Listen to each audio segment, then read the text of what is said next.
Good morning, everyone, and welcome.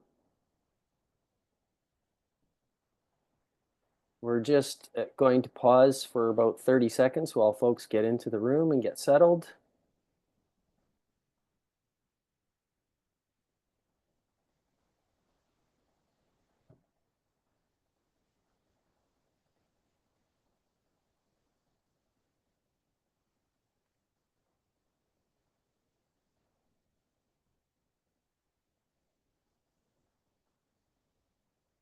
All right, good morning, everyone, and welcome.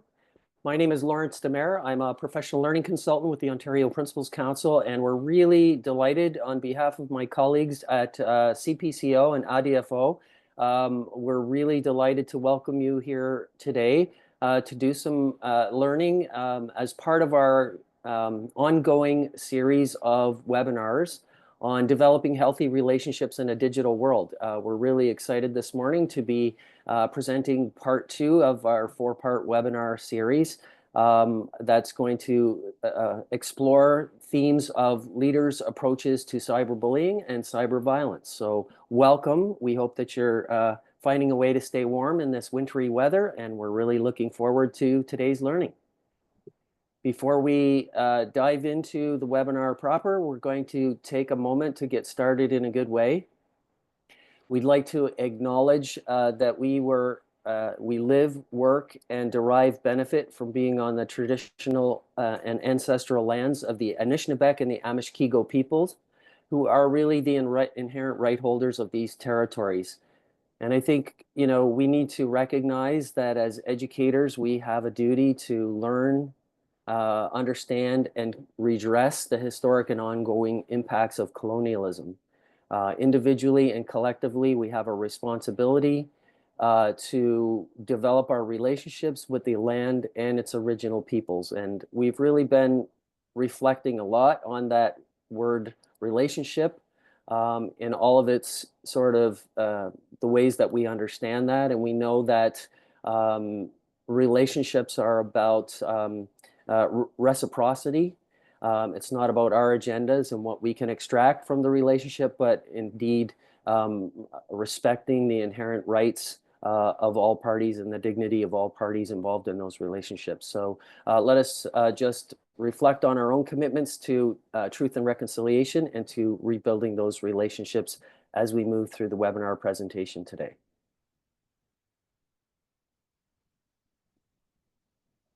Now I'd like to turn it over to our association leads for this project, Jan Murphy and Tim Ralph. Good morning, everyone, and welcome on this cold day. We're hoping you're keeping warm, and we're really, really excited that you're able to join us this morning. Before we begin, though, just some housekeeping notes to ensure that we're all aware of what's going to be happening in the next hour or so.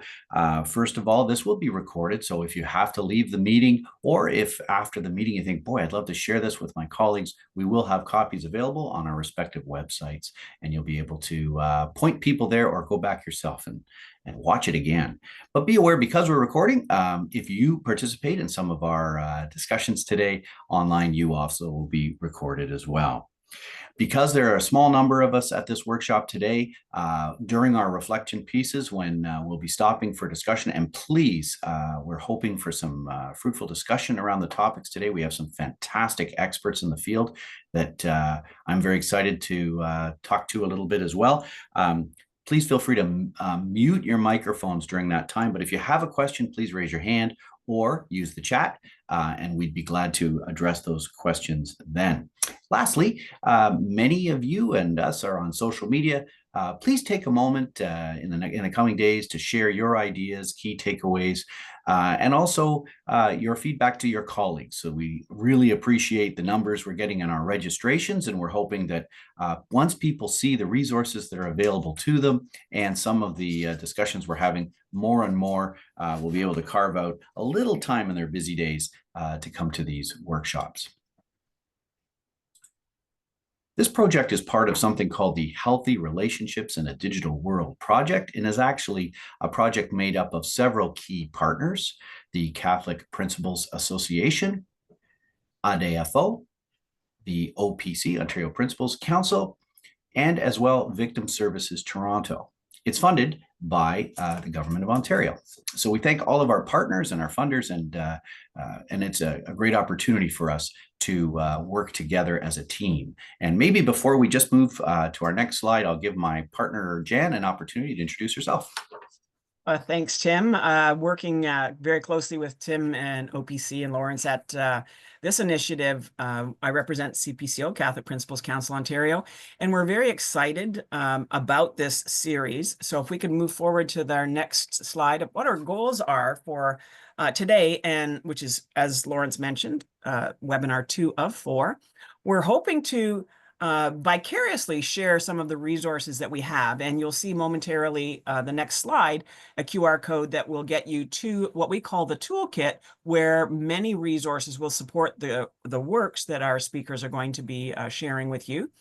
We also want to just increase the awareness of cyber violence and cyberbullying to our principals and vice principals and help provide the supports to responses of or preparation to incidents in your schools.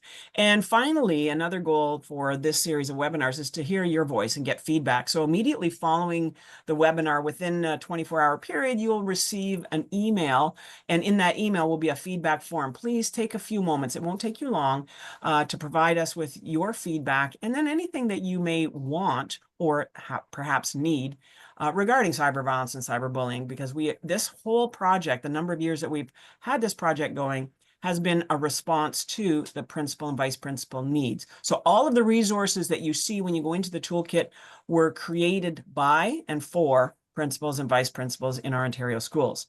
So you'll see today we are on session number 2, who do leaders talk to and what can leaders do? I offer you, if you haven't already done so, please register for the March 18th. Coming up, what's new for leaders in the evolving digital landscape? We're excited to host Jeanette Hughes, who is a professor at Ontario Tech University, and as well, she is the Canada Research Chair in Technology and Pedagogy, and a professor, of course, of digital literacy. So we're excited to host Jeanette on that day. And on May 1st, how do leaders plan? We're going to take a look at 2 school boards and their safe schools departments and their approaches to dealing with and responding to cyber violence and cyberbullying. So if you haven't had a chance to register, please do so. We hope you enjoy today, and thank you for joining us.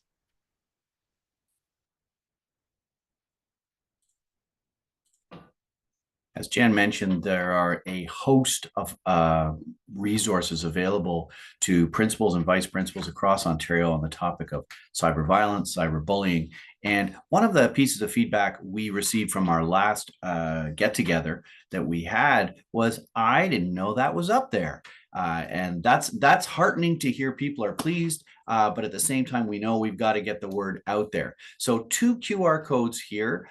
These QR codes point to the 2 websites, Catholic Principals and as well the Ontario Principals Council. Those 2 websites have the same resources on them, slightly different between the 2 organizations. So please feel free to go to your organization's website. And we've put a bit.ly down there as well. So if you haven't used a bit.ly before, bit.ly is always the same. So it's that end piece you may want to drop down, bit.ly, and it's CPCO HR for Healthy Relationships Cyber, or the OPC one, which is OPC HR Cyber. So we'll send those out to you once more, but do take some time to explore these resources. They not only will align with a lot of what you're going to hear today, but they give you a great deal of resource in terms of some of the other topics that we're going to be talking about at our next workshop as well, and where we're heading. So do take a look at those resources, and please pass on the fact that they exist to your colleagues, because I think they're very valuable for those in the classroom. All right, so today I'm very, very pleased to introduce 3 of our guest presenters.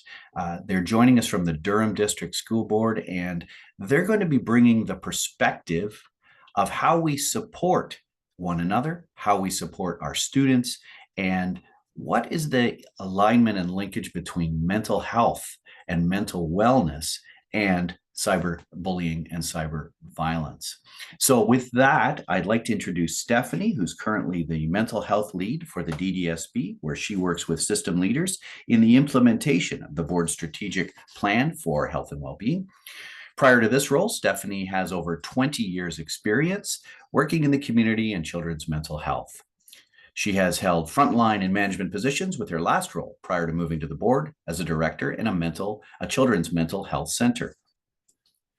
Sarah is also joining us today. Sarah is a psychologist who worked for 20 years in education, punctuated by some practice in community-based child and adolescent mental health care. She's currently the senior manager and clinical lead psychological services at the Durham District School Board. And lastly, Carolyn Usher is a social worker who has spent her career working primarily in the child welfare sector. She moved to education in 2019 and is currently the senior manager and clinical lead for social work at the Durham District School Board.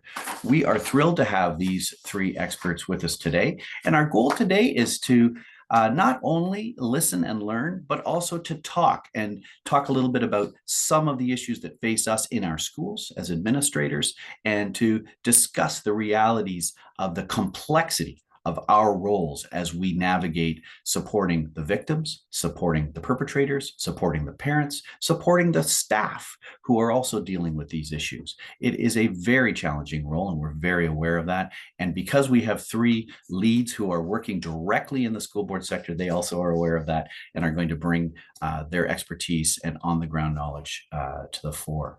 So with that, I will introduce them and we'll move to their slides where we can listen and learn. Take it away. Tim, thank you, and Jan and Lawrence for that lovely, warm welcome. Good morning, everybody. And absolutely, Tim, just kind of riffing off of what you just said, recognizing that when we're dealing with bullying and cyberbullying,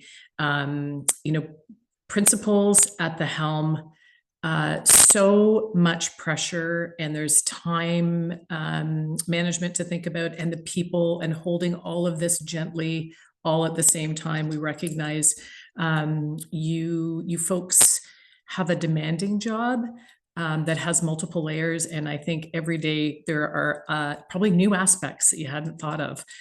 So we're here to just maybe provide a little bit of information, but also to hopefully, as Tim said, facilitate a conversation. If somebody who's smarter than I am could flip to the next slide, that would be great. Recognizing that all of you folks know what bullying and cyberbullying is, and cyber victimization, we're not going to go into obviously definitions of what cyberbullying, cyber victimization, and bullying is. But one of the pieces, of course, that we all know is that bullying is really characterized quite significantly by a power imbalance, whether it's real or perceived. And this is where we also want to be able to bring in issues around identity affirming work, because when we talk about, identity, race, homophobia, biphobia, ableism, any of the pieces that we want to be looking at, this comes into this conversation, right? Social capital, who has the popularity, who has the power and the control in society, and who oftentimes lacks power and control. And so when we talk about perceived power imbalances, we have to be able to do that thinking about identity as part of that, because it weaves its way through multiple conversations. And so when we're talking then about cyber victimization, if you think about bullying in general, and you'll see point number 4, we talk about it being a boundary violation, right? Like you've taken something, whether I've shared something with you in private, or you've taken something, a screenshot of a conversation, or of course, more nefarious as well is images and sexual images that explicit images that I have not given you permission to share with other people. So there's a boundary violation. You have I don't have permission. I didn't know it was happening. I might have shared something with you. And so the very characterization of that lack of control on the part of the victim, I didn't know you were going to do something with it. Now it's out there.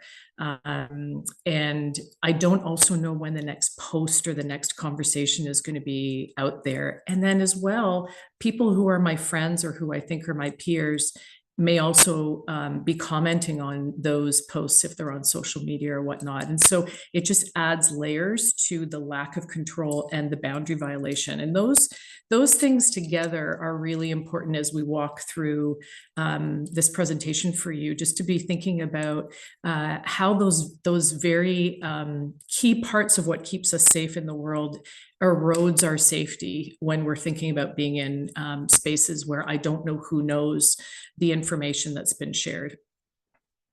And so actually, if you just go back for 2 seconds, I just wanted to just talk for 2 seconds about the shame and the embarrassment piece, because I think that's really important for people. Of course, we understand that there's an element of embarrassment and or shame. Not always the same thing, because embarrassment is usually, social faux pas. It moves quickly. I'm embarrassed because I dropped my coffee in the middle of a meeting and I feel a little bit silly. I've kind of broken a social rule, but I'll get over it. Shame is the piece where it goes right to the core of who I am. So it's not that I did something wrong, but I am something wrong. And so we think about it in the context of cyberbullying in particular, thinking about, for instance, an attack on a 2S LGBTQIA student. We're going after that person's identity. So we're actually that bullying or cyber victimization piece is really about the core of who they are. And so it speaks to that piece around shame, resulting in potentially more isolation and social withdrawal as friends sort of pull away from that young person. So now they're getting further and further away. And as we go into the next screen, we'll talk a little bit about social thinning. So we're talking now about sort of the impact of prolonged or excessive stress, right? All of those stress hormones are kicking in, adrenaline and cortisol, and that person is in either an elevated stress response, or maybe they don't have the chance to come down fully and be able to have their nervous system just reset. We all need our nervous systems to be able to reset. And if we think about what this was like when I might be a bit older, but when we were younger, we didn't have social media, so we could get a break from these things. I might be able to sit on the bus with my Walkman and be able to listen to some music and be able to kind of tune that out so my nervous system can come back down. But for our young people, they don't have that opportunity, particularly if things are on social media and they're on their phones all the time. So it can result after a while of that constant elevated stress response. Somebody's perception can start to be impacted. They may have some problems being able to think through some of the things that they need to do and how they need to respond because of the fact that survival mode is rolling. So our victims are at greater risk of anxiety and depression, increased risk for suicidal ideation. And as we talked about before, as people sort of move away from them and that trust is lost about who can I rely on and who can I connect with, the social thinning for young people is another greater risk of isolation. And as we're going to talk about, our protective factors, my colleagues are going to pick up on this point, but our relationships, and it's great to have tip sheets and resources and all sorts of things. If there's only one thing you walk away with today, is that a protective factor is relationships and relationship building.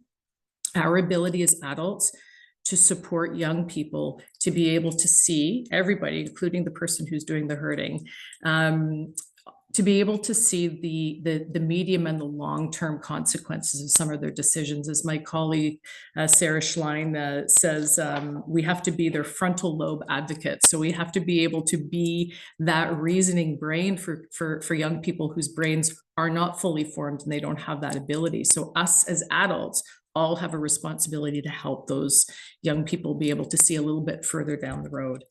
I'm going to pass it off to my colleague now. I believe, Stephanie, you are up.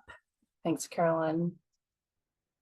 So what Carolyn mentioned, how relationships are a key protective factor. And Lawrence actually started us off talking about how relationships are not about our agenda.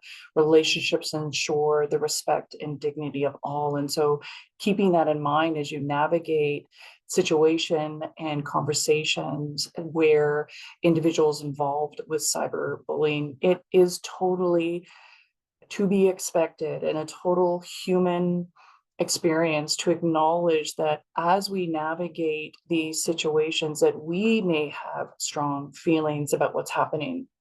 And I think an important step is to validate that that emotional reaction that we might have is part of an important step in your overall response, is validating that you come into this with your own emotional experiences. And I think acknowledging and validating that for yourself is key to keeping you in as regulated and ready place for the process that's ahead. Perhaps you've heard the term name it to tame it, naming the emotion you're feeling in an effort to support regulating that emotion. So name it to tame it for yourself. Are you feeling angry about what happened? Are you really feeling overwhelmed if this is not the first time, the second time, that like if there is a lot that we might be feeling, who knows how the process is going? So perhaps you're feeling frustrated. Maybe you have this strong internal reaction to the person who is doing the bullying. How might that emotion, how might any of those emotions try to hijack you and impact a reaction or the steps that you take navigating forward? So it's really important that what leaders do is start with themselves so that we can enter into the situation with as most calm and with our wisest self as possible. And so that idea that multiple things can be true, you can have compassion, you can have feelings for both the victim and the person doing the bullying. And how do you navigate that? And it really does start with ourselves. It also starts with safety. Safety is the place we start. And that looks at a broad spectrum of what safety is. Safety on a physical level, safety on an emotional level. When we want to do this in a way that really honors the privacy of the individuals involved. This is key in situations where students have lost their privacy or a sense of confidentiality. And it's really important to be transparent with those involved around what you or others may know. And this is a really important piece of that is sticking to the facts. What are the details that we know and not giving into speculation? Not giving into hearsay or things that we don't know. The reality is we need to be open to the fact that the story that we hear may be only part of the story, not the full story. And these situations are rarely as simple and one-dimensional. It's not linear. And so it would be important to think about how you can set up that physical space. How do you respectfully arrange furniture to create a welcoming, trauma-informed environment? Think about some of these really concrete, practical things. Does the youth involved have choice about where they sit or whether they even sit? Are there fidgets or other things within the space that they can use to help self-regulate or distract themselves from their own intense emotions? Because you can do two things that can be true. You can feel intense about something and still do something within that space. And so, for you as a leader, where do you position yourself? Are you behind a desk so that kind of translate it's a me then you? Or are you sitting alongside and asking the persons involved what would be best for them? Offering choice becomes key. Remember, Lawrence, it's not about our agenda. And so in that space, how are we offering choice? And we know we may need to let that young person know that we need to call the police, for example. And while that may not be negotiable, we can still offer student choice. We could say something like, do you want to be here when I call? Or who would you like to come and join you? Those open-ended questions allow for choice in situations where there is a process we have to follow. And sometimes in even offering choice, be mindful of the assumptions we make. We may assume that who would you like to be here? And we may say, let's say it's a young person who identifies as female. We may assume, well, perhaps they want their mom here, or perhaps they want a female staff here. It really needs to be who and what is important for that student. Sometimes our assumptions might get in the way, and we can be directing the conversation and keeping it open. I mean, we may assume perhaps that, if a young person wants their mom to be there, but maybe that parent might be angry at them for being online, and maybe there's an older sibling that they may find more compassionate and empathetic to the situation. Transparency and choice offer that young person a sense of agency over their story, an opportunity to regain some control of their experience. And when you consider past practices, what comes to your mind when you think about building that rapport, putting and offering choice into the space, cultivating trust, transparency? How might that look like in your interactions with the students? Next slide, please, Tim. And when I think about interactions matter, Carolyn invited us to think about the power of shame. Something in us is wrong at the core of who I am. And so how are we ensuring that all of our interactions are not inviting shame within that young person and the people involved? I think it's fair to say that the victim is likely navigating shame over what happened.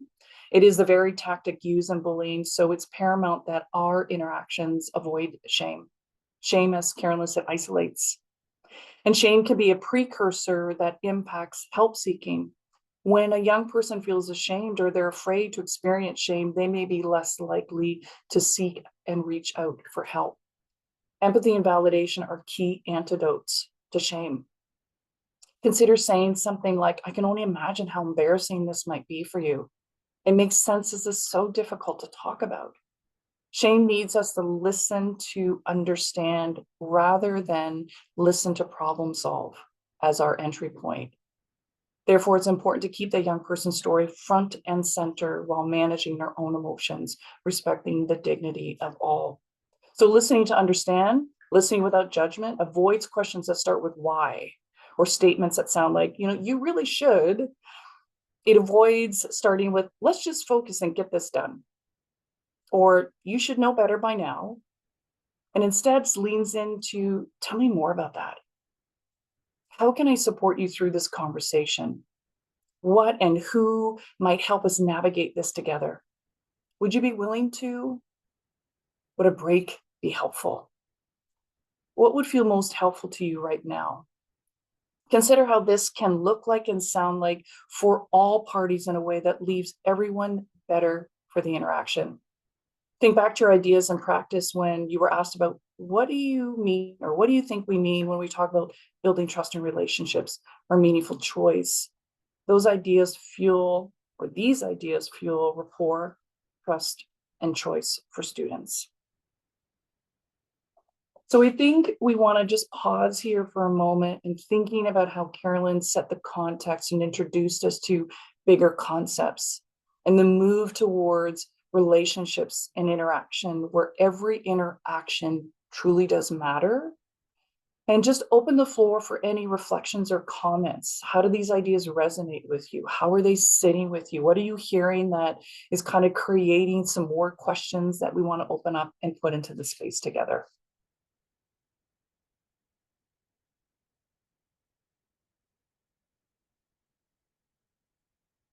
We are a group of about 20, a little fewer, 19 or so. Please feel free to just unmic and introduce yourself. Hi, my name is Tim. I'll start, and then please follow up anyone who may have a comment. Doesn't have to be a question, just a reflection on what you've heard.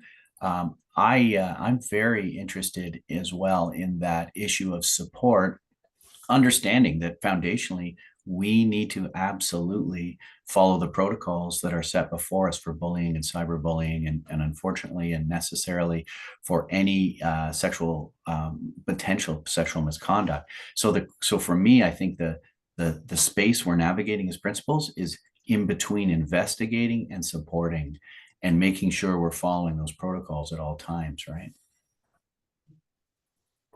Can I speak to that one? Is that my colleagues on the screen. Is that okay?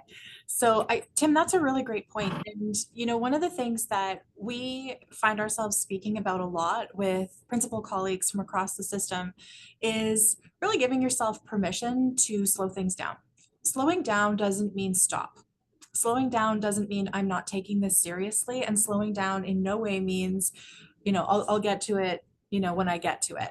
But when we do say, you know, to maybe folks who are calling school leaders, principals, vice principals to put some pressure, you know, it's my child that's been impacted, or, you know, there's, you know, all kinds of community factors that can pop up unexpectedly or sometimes expectedly. It's important to be able to say, I really need to assure you that I'm doing everything that I can to look into this in a fulsome way, and just to really be confident in knowing that it's okay. It doesn't have to be done, the entire investigation wrapped up in the next 15 minutes. And I'm going to speak a little bit about that after this reflection point. So I'm going to ask permission to put a pin in that one, but really inviting people to think about how you might go about communicating that we're doing this, and we're going to do it in a timeline that is respectful of all of the people involved. If I may jump in here, and a couple of great points, and I really like, I put in the comments how you provided some samples of prompts. So those prompts for the students to build that trust and gain that engagement is key. A couple of things that we have learned in this initiative through working with students. So many of the resources that we have created have student voice and input in there.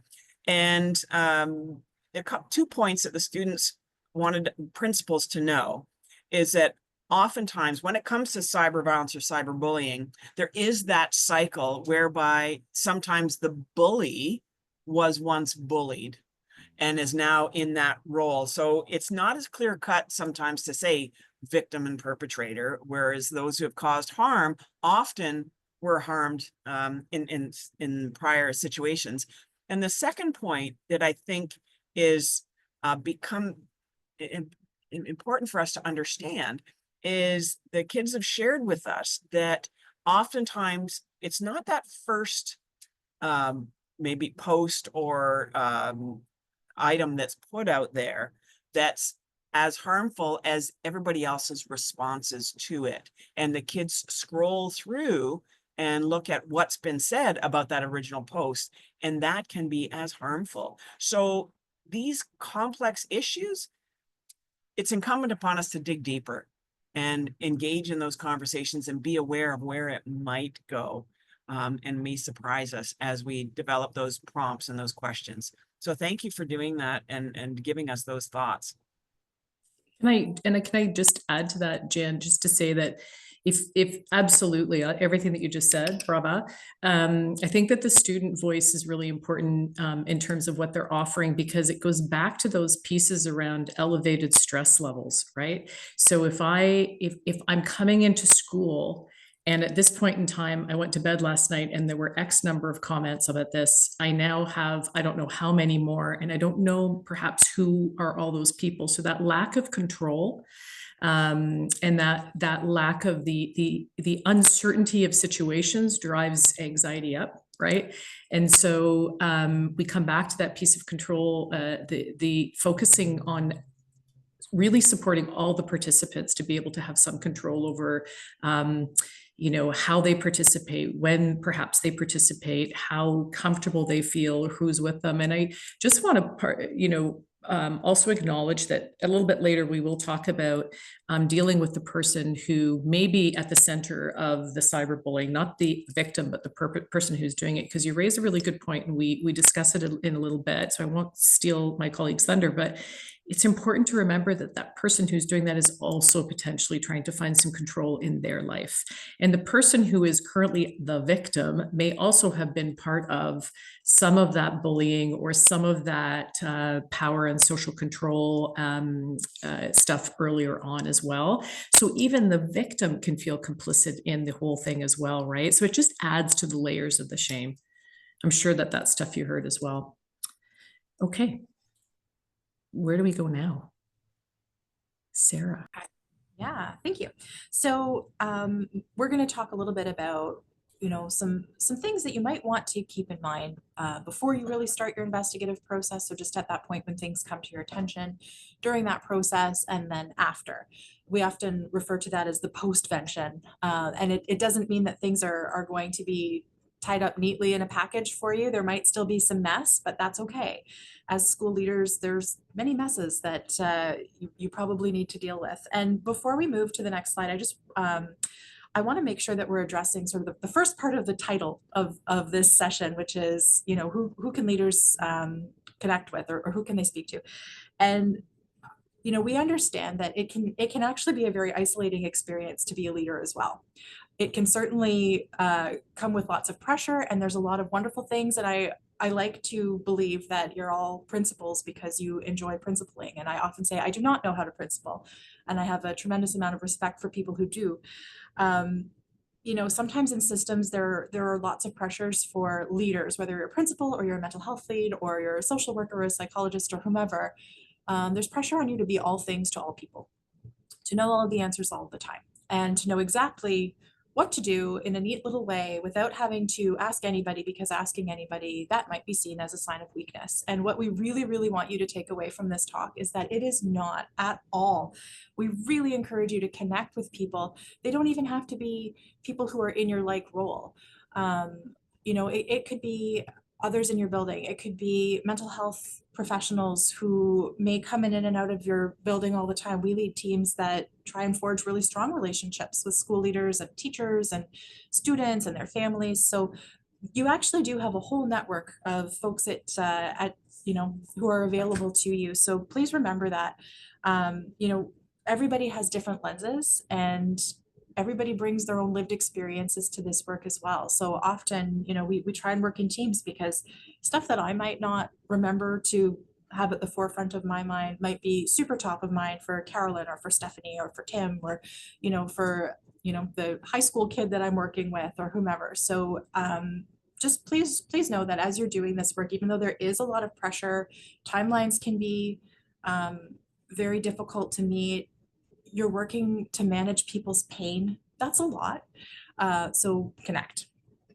And if we can have the next slide, please. Thank you. So we know that bullying happens regardless of what your school climate is. And in many ways, bullying, it's a lot like any other sort of social issue that involves oppression, right? It's not whether it's happening, it's where. We know that it happens. So keeping that in mind and being open to the possibility that even though you are striving to have an absolutely warm, welcoming, inclusive, anti-oppressive climate in your school, you can't control for all the community stuff that happens. You can't control for all of the ways that students might get at each other. And sometimes it's intergenerational, right? Like sometimes you have families who just feud, and that's the way it is. And it's difficult, especially if you have a small school and maybe you're a single administrator and you have these families who have just been at each other for many years. So there's many factors to take into consideration. So we certainly encourage you to do the best that you can to have open and welcoming school climates within your building, and being the kind of system that will reach out and ask for help. But even if you do, we know that things can happen, and I'm grateful every day, and I tell my 3 teenagers this, I am very grateful that Snapchat did not exist when I was in high school, and I'm sure many folks on screen feel the same way. Although I don't know all of you. Maybe Snapchat did exist when some of you were in high school. So we know that as leaders, all of us, we have a heightened responsibility to lead by example. So I think about in the days in this board, and Tim, you may remember, we went to sort of casual Fridays where it was okay to wear your jeans on Friday. It was never written anywhere. I don't recall ever receiving an email about it, but this was a system where folks were kind of expected to dress their best on most occasions. But then we noticed that the folks on admin council started dressing a little bit more like regular people on Fridays, and that made it okay for everybody to dress a little bit more like regular people on Fridays.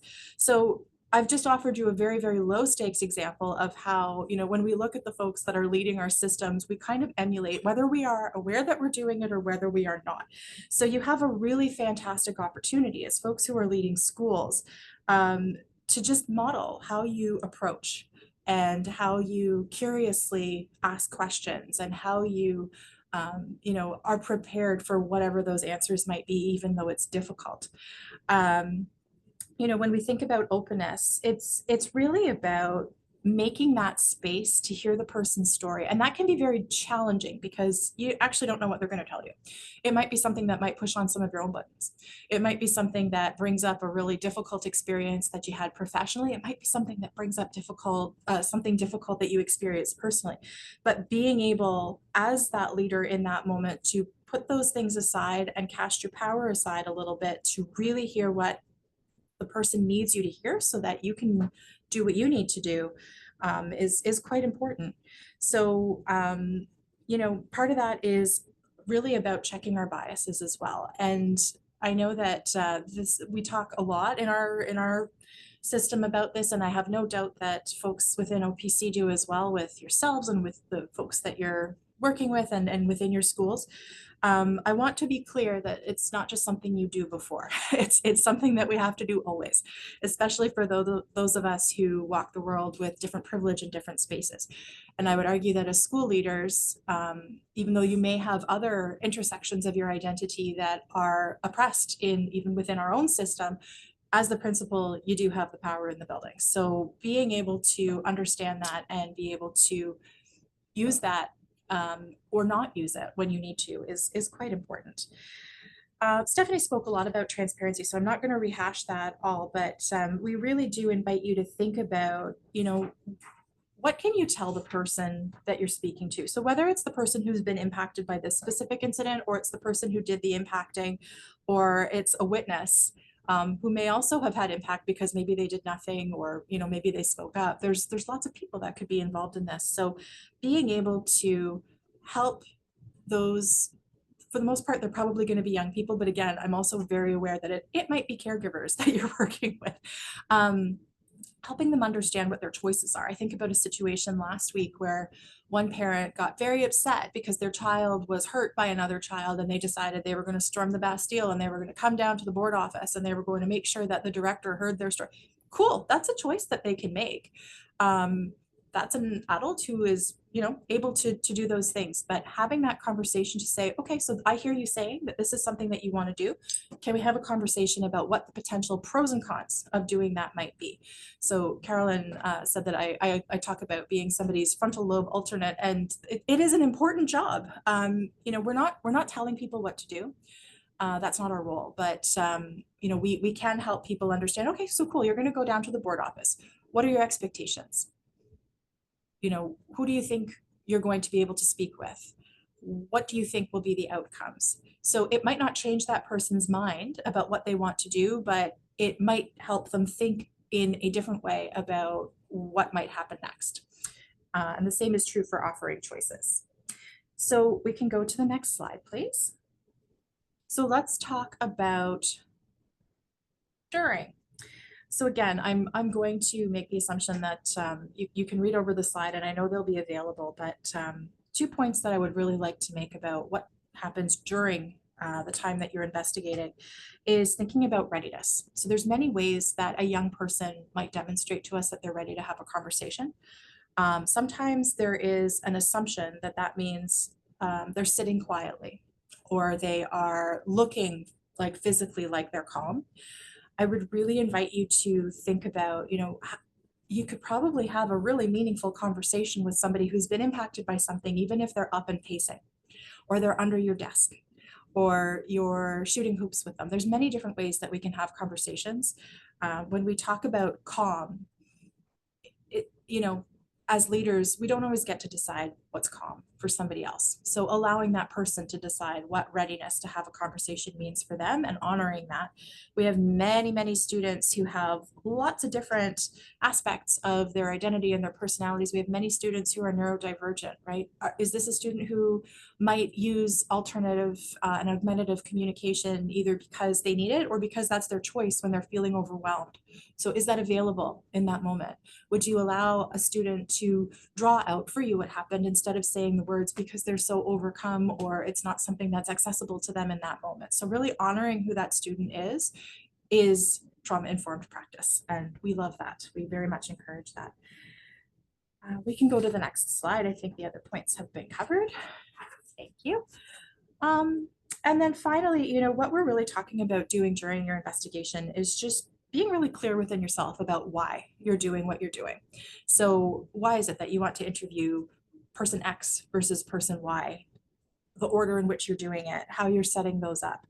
And again, Carolyn and Stephanie both spoke a lot about shame. There's lots of things that we do, I think, very routinely on autopilot that accidentally can enhance shame. So things like calling somebody down over the PA system. It might not be something that you even think about, right? But it could be pretty activating for that kid. So, how are you going to go and collect them so that they know that you would like to speak to them? Also, I talked about slowing down already. We've talked about power. I think we've covered a lot of these things. But finally, I would just say, really encouraging that relationship building. And sometimes kids want to be supported by other kids, and that can be okay. It's up to you as the leader to decide if that's appropriate. It's not always going to be, but there are times when it might be. And if that kid just really needs a support person to be able to explain to you how they're feeling or what happened, we would absolutely invite you to consider that as an option. And I think I'm passing it back to Carolyn at this point. Thank you.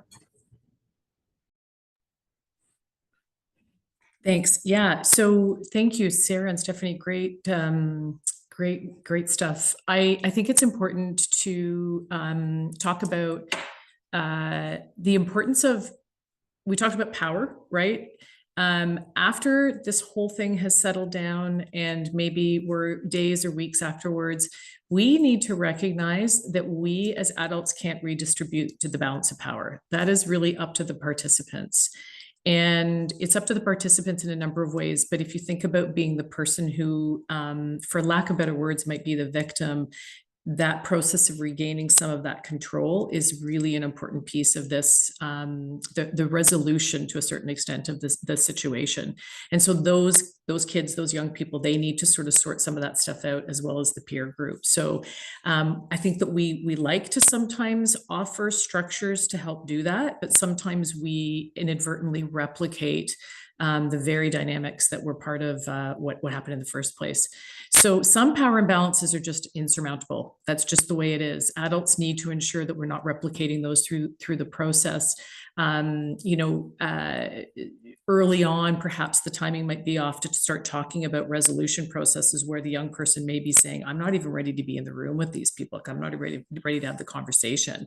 And because maybe there's still some elements that are playing out in the conversations between kids. So repair is important. We're big fans of repair. But repair is also a process of gaining control and being able to have a voice and choice in what happens. But it may not be the first step, may not even be the second or third step. The timing, the consent is really, really important. And we want to remind people that restorative practices are important, but we need to think about what we're restoring. If you think about some of those places in your life that you might have been in where somebody has done, significant hurtful harm to you, I don't know if I want to restore my relationship with the person. I may want the harm to end. I may want an apology. I may just want things to go away and settle down, but I don't know that I want to be friends with you again, because that's what restoring means. We go back to, factory settings. We're not going back to factory settings, perhaps. And so maybe just ending the harm. And what we'd encourage, I think, is hopefully one of the pieces to take away from this is that we don't, Jen mentioned at the beginning about the agenda being sort of set aside. We don't want to become attached to the outcome. We want to be attached to the process, because the process is the outcome. How do we protect the future? Is we protect the present. And so that process of going through, that's also not mine. That's a Buddhist thing. It's a Thich Nhat Hanh. I just lifted that, so just give proper credit. But I think it's important that the process of what we're doing in the moment is the thing that's going to help to safeguard in the future. And so every single time we have those chances to build relationship, every interaction, as Stephanie talked about and as Sarah talked about, each interaction is our opportunity to either build the relationship or kick it in the shins a bit. And we want to be building the relationships all the time. I can't remember who it goes to now. I'm sorry, I'm drawing the blank. Maybe Stephanie? Yeah. Yeah. Now, Tim and Jan may want to help us with timing, but we want to offer an opportunity again to reflect on what, as a group, we've been navigating you through the different considerations. We talked about context, we talked about the importance of relationship and how each interaction matters. Sarah carefully walked us through sort of the before and during. And Carolyn kind of wrapped us up around, what do we do after? And I think threaded through is this idea of how every time we connect with a student who's been impacted, the student doing the impacting and anyone else, that how we navigate, to Carolyn's most recent point, the process, the getting ourselves through is key and foundational to whatever the outcome will be. And so lots of ideas were shared, and we just wanted to sort of wrap up our time together, offering an opportunity for any final reflections, comments, or questions that myself, Carolyn, or Sarah can sort of walk us through as we wrap up our time.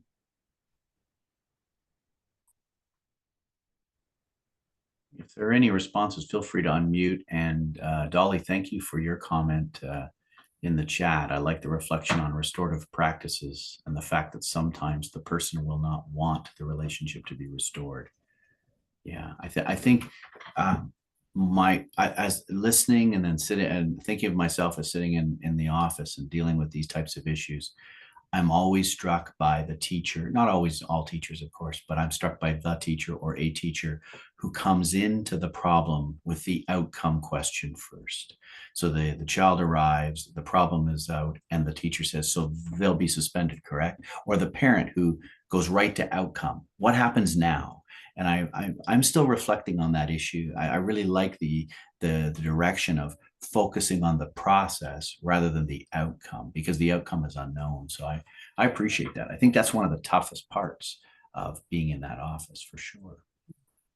And if I can jump in, I put in the chat that I really liked how you humanized some of the management aspects of the job of principal. And I quoted you when you said you're working to manage people's pain. Sometimes they're little people, sometimes they're big people, but that really puts things in perspective. And knowing that that whole notion of they may not be ready yet. Hopefully there's some way, and restoration maybe is not a full factory reset. Maybe the restoration and the best positive outcome is going to be, how do we manage the pain so that they can go forward and heal? So I do appreciate that perspective. I haven't heard that presented, but I am going to steal it with regard to what a principal does do. So thank you for that. And this has been wonderful. I really appreciate your conciseness, but the great points that you've made all the way through. And I do like the stealing from other people's philosophy too. Thanks for that. Are there other comments from the assembled group? Please feel free to jump in. It's a great small group today, so that's nice to have. Tim, just I'm not one of your principals, but just to your point about the person who may be saying, what happens next? Like this is what's going to happen, right? And maybe to link that to what Jan just said, that piece around humanizing it. Maybe the offer to that person in the moment is to say, yeah, we've got a situation we're managing. We've got some big feelings that are attached to it. So the very first thing we're going to do is just make sure everybody's okay. And we're going to slow down, and bringing that piece in just to slow it down a little bit might be the speed bump everybody needs. Yeah, I think the slowing down. Thank you, Carolyn. You're so right. I found, as someone who had dealt with cyberbullying a lot in my career, the phone call to the parent, and parents are so heightened with technology, and they're feeling guilty that it's only their child spending all their time on the device when it's everybody's. And so I'm always struck when I call a parent and I say, Jan had a rough morning this morning. We found some things online. And the parent immediately apologizes, says, I'm so sorry this happened. And I don't know how many times I've said, you have don't need to apologize at all. You haven't done anything. You and I are going to work to fix it. You're not responsible for what happened yesterday. And for the parent who immediately takes their child's actions and makes them their own, I get that. I'm a parent as well. But there is that immediate piece, and I love that process piece. And and I'm talking a lot, so I apologize. So if there are other comments, please feel free to jump in.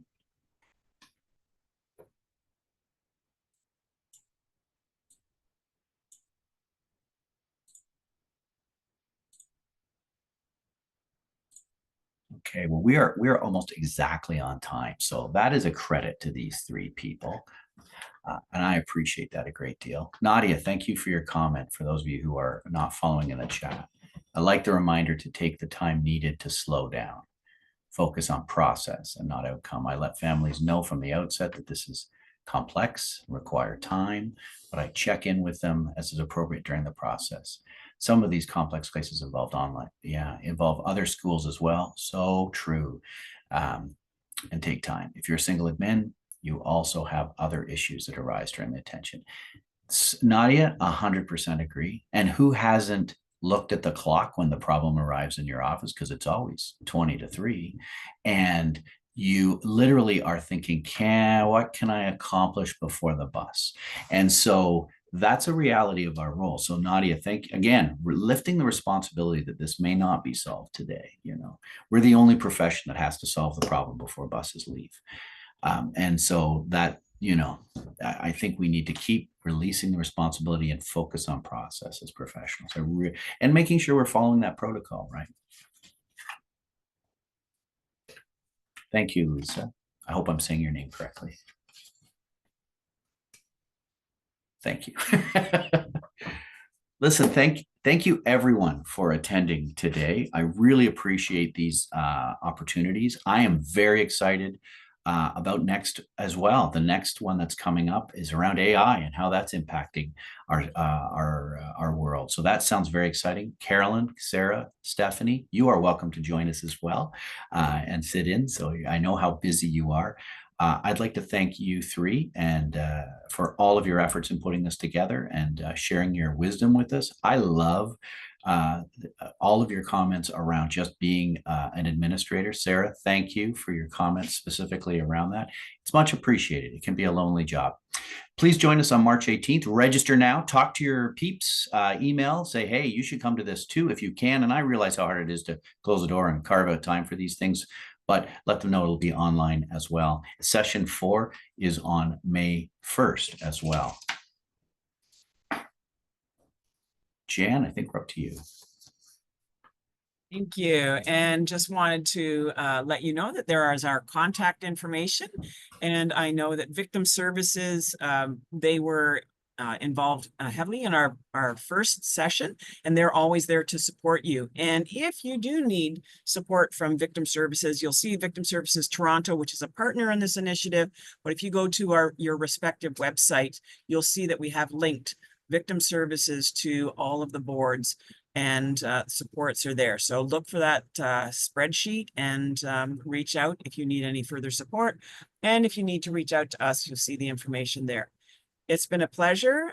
Take care of yourself, stay warm, and I do look forward to seeing you on the 18th. Thank you so much. Thanks, everybody.